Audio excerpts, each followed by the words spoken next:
Hello, ഈ cake കണ്ടു കഴിഞ്ഞപ്പോൾ നിങ്ങൾക്ക് ഏകദേശം മനസ്സിലായിട്ടുണ്ടാവും അല്ലേ? ഇത് ഇന്ന് വിഷ്ണുവിൻ്റെ ബർത്ത്ഡേ ആണ്.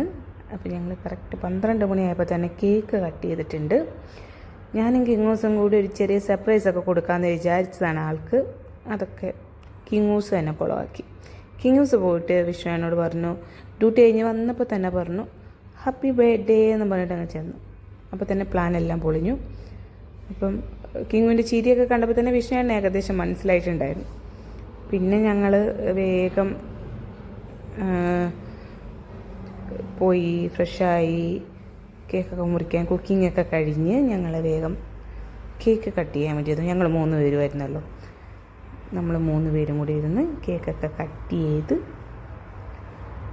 ഞങ്ങൾ തന്നെ കഴിച്ചു. പക്ഷേ ഭയങ്കര സന്തോഷമുണ്ടായിരുന്നു. വിഷ്ണുവിനും ഭയങ്കര ഹാപ്പിയായി. കേക്ക് മുറിക്കുമെന്ന് ഒരിക്കലും വിഷ്ണുവേട്ടൻ പ്രതീക്ഷിച്ചില്ല. എന്ന് വെച്ചാൽ ഞാനും വിഷ്ണുവേട്ടനും കേക്കും കൂടിയാണല്ലോ എവിടെ പോയാലും പോകുന്നത്. അതുകൊണ്ട് വിഷ്ണുവേട്ടൻ അത് പ്രതീക്ഷിച്ചില്ല. ഗിഫ്റ്റൊന്നും വാങ്ങിയില്ല കേട്ടോ. ഞാൻ വിചാരിച്ചു ഗിഫ്റ്റ് പിന്നെ വാങ്ങാം, ആൾക്ക് ഇഷ്ടമുള്ളത് തന്നെ വാങ്ങണമല്ലോ. പ്രത്യേകം വാങ്ങിയിട്ട് അത് ആൾക്ക് ഇഷ്ടപ്പെട്ടില്ലെങ്കിലോ. അതുകൊണ്ട് ഞാൻ പിന്നെ വിചാരിച്ചു ഗിഫ്റ്റ് പിന്നെ വാങ്ങാം. ആൾക്ക് അങ്ങനെ ഒരു കുഴപ്പമൊന്നുമില്ല, എന്നാലും ഞാൻ വിചാരിച്ചു പിന്നെ വാങ്ങാം, കേക്ക് മാത്രം ആക്കാമെന്ന് വിചാരിച്ചു. കേക്ക് നല്ല ടേസ്റ്റ് ഉണ്ടായിരുന്നു. കേക്ക് കിങ്ങുവിനും എനിക്കൊക്കെ ഇഷ്ടപ്പെട്ടു കേക്ക്. അങ്ങനെ ഞങ്ങൾ എല്ലാവർക്കും കേക്ക് തരുന്നുണ്ട്. കേക്ക് മുറിയെല്ലാം കഴിഞ്ഞ് കേക്ക് മുറിച്ചുകൊണ്ട് ഞങ്ങൾ അമ്മ വിളിച്ചിട്ടുണ്ടായിരുന്നു. പിന്നെ ഞങ്ങൾ അമ്മയോട് കുറച്ച് നേരം സംസാരിച്ചു. അവിടെ നാട്ടിൽ നല്ല ടൈം ആയിട്ടുണ്ടല്ലോ. പിന്നെ അമ്മ കുറച്ച് നേരം സംസാരിച്ച് ഞങ്ങൾ പിന്നെ അമ്മയോട് സംസാരിച്ച് ഫുഡ് കഴിക്കാൻ ഞാൻ ചിക്കൻ കറി ഉണ്ടാക്കിയിട്ടുണ്ടായിരുന്നു കേട്ടോ. ചിക്കൻ കറി മാത്രം ഞാൻ വന്നുണ്ടാക്കി. പിന്നെ ഞങ്ങൾ പൊറോട്ടയും ചപ്പാത്തിയും വെളിയിൽ നിന്ന് വാങ്ങിച്ചു. അപ്പം ഞങ്ങളൊരു ക്യാൻഡിൽ ലൈറ്റ് ഡിന്നറാണ് ഇതാക്കിയത്. ക്യാൻഡിലൊന്നും കിട്ടിയില്ല. പിന്നെ ഞങ്ങളൊരു ലൈറ്റ് വെച്ചിട്ട് അഡ്ജസ്റ്റ് ചെയ്തു.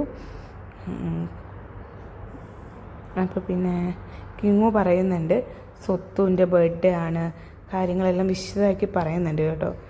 അപ്പം അവൾ നന്നായിട്ട് വിശദീകരിക്കുന്നതാണത്. അപ്പോൾ എല്ലാവരും വിഷ് ചെയ്യണമെന്നൊക്കെയാണ് പറയുന്നത് അവൾ. അപ്പം നല്ലൊരു ദിവസമായിരുന്നു. ആയുസ്സും ആരോഗ്യവും ദൈവത്തിൻ്റെ അനുഗ്രഹമൊക്കെ ഉണ്ടാവട്ടെ എന്ന് പ്രാർത്ഥിക്കുന്നു. സ്വത്തുവിന് വേണ്ടിയിട്ട് എല്ലാവരും പ്രാർത്ഥിക്കണം, സ്വത്തുവിന് വേണ്ടിയിട്ട്. അപ്പം ഞങ്ങൾ വിഷിക്കുമ്പോൾ നന്നായിട്ട് പാട്ടൊക്കെ പാടുന്നുണ്ട് കേട്ടോ.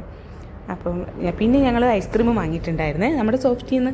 പിന്നെ ഞങ്ങൾ ഐസ്ക്രീമൊക്കെ കഴിച്ച്, ഞാൻ കഴിച്ചില്ല കേട്ടോ ഐസ്ക്രീം.